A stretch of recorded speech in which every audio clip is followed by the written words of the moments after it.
The Mach-E is Ford's idea of taking a sensible electric family crossover, sending it over to Scandinavia, and then bringing it back as the Hooligan of the model range.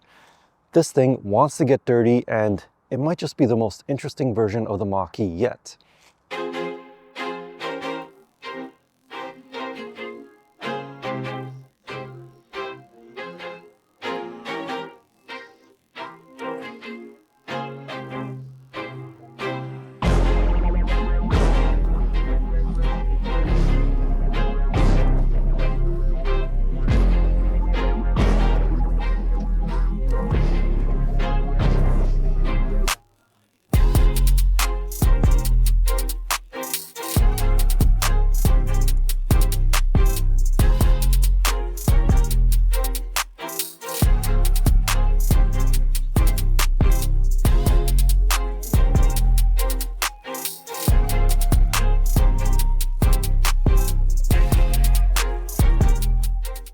From a distance, it looks like a Mach-E that's accidentally parked in the off-road section, but the Rally is not just a styling pack.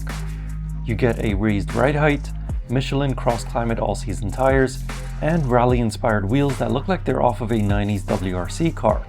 Those come in white or dark grey. There's also underbody protection, a unique front grille with built-in fog lights, and a roof-mounted spoiler that looks to have been stolen off of the Focus RS. And in case your neighbors still weren't sure about which version of the Mach-E this is, there's Rally lettering on the side. This is the first Mach-E that looks better dirty than clean. Leave it unwashed for a month and you've got yourself one of the coolest and respected liveries out on the streets. Underneath, this is basically the Mach-E GT. Dual motors for all-wheel drive, a 91 kilowatt-hour battery, and 480 horsepower and 700 pound-feet of torque, which is the technical term for that corner came up a lot faster than I expected. 0 to 100 kilometers an hour happens in a mid 3-second range, whether it's on tarmac or dirt. More so on tarmac though. Foot down, and it just goes. No drama, no gear shifts, and a solid kick to the backside, plus a lot of distant scenery quickly approaching in the windshield. That is, if you can put the power down. The Michelin all-season tires are a bit of a compromise. They're not quite all-purpose rally tires, but also not the grippiest on solid asphalt. However, they do allow for some fun on the loose stuff. Switch the car to the unbridled mode and then hit the Rally Sport button, and you've got yourself a silent, tail-wagging electric rally car. In this mode, it reduces the traction control, allows more rear torque bias, sharpens the throttle response, and it allows the car to slide but without it panicking and completely cutting off the power.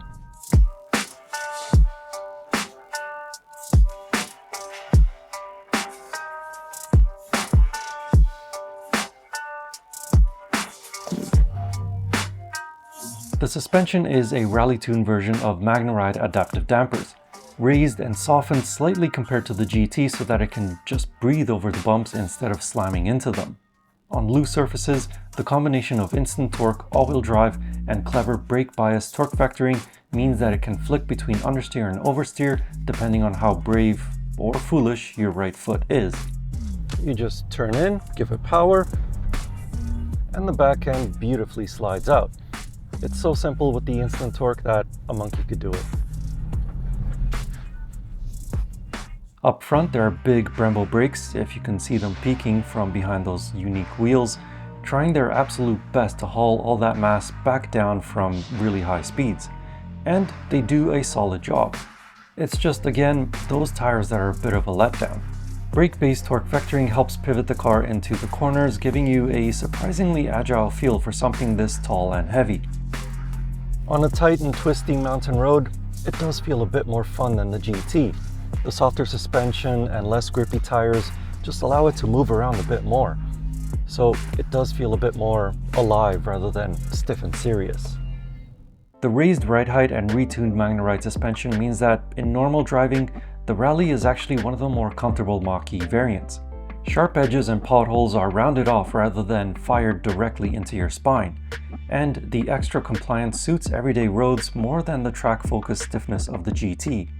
Wind and road noise are kept in check reasonably well, and of course, being an EV, There's no engine noise unless you turn on Ford's synthetic unbridled sound. On a highway, set everything to its calmest setting and this becomes a quiet, fast, and smooth family EV. It's like this car has two personalities: sensible weekday commuter and unhinged weekend rally toy. The Rally uses the extended range battery, which is the big pack in the Mach-E family. Official estimates put the Rally at only roughly 426 kilometers of range on a full charge in mixed driving. Drive it like a responsible adult on mild days and that number is realistic.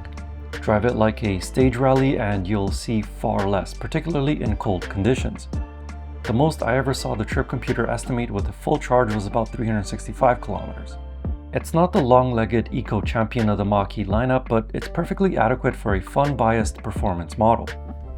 Think of it this way: this is the one that you buy with your heart and not a spreadsheet, but it'll still do the school run and your commute to work without breaking a sweat.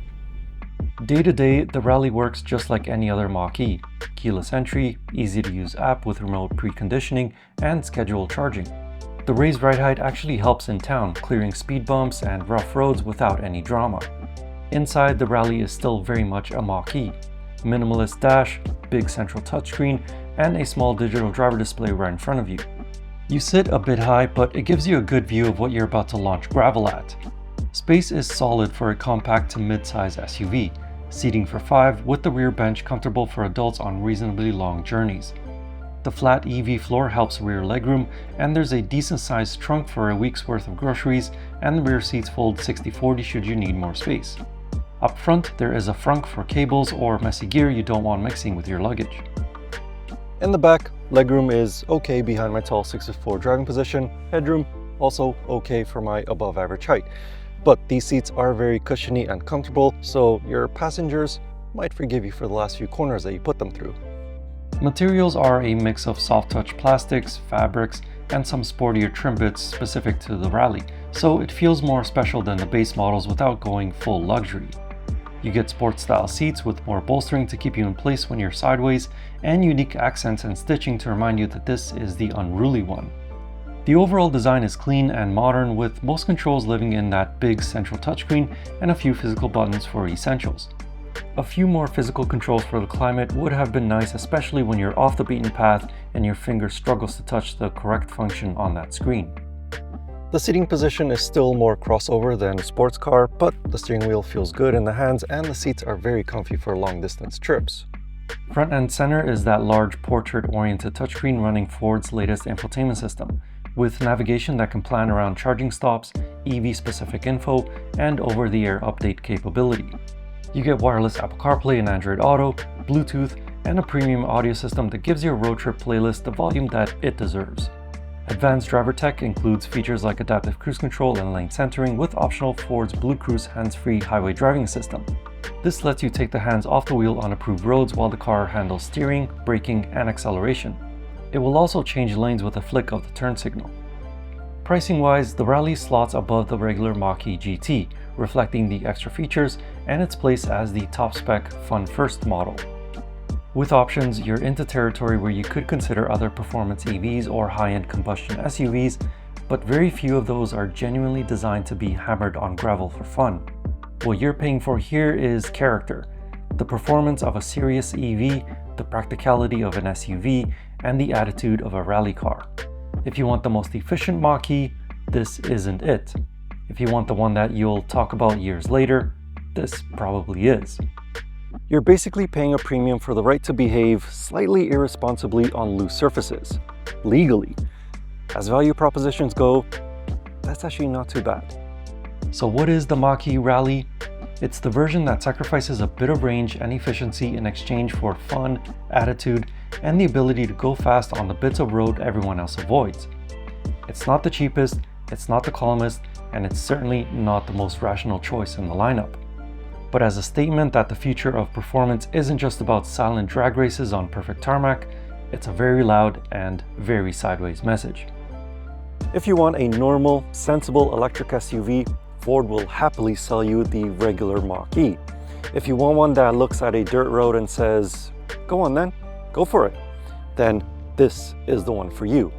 The world's first electric SUV that actively encourages you to go on dirt roads and get it dirty.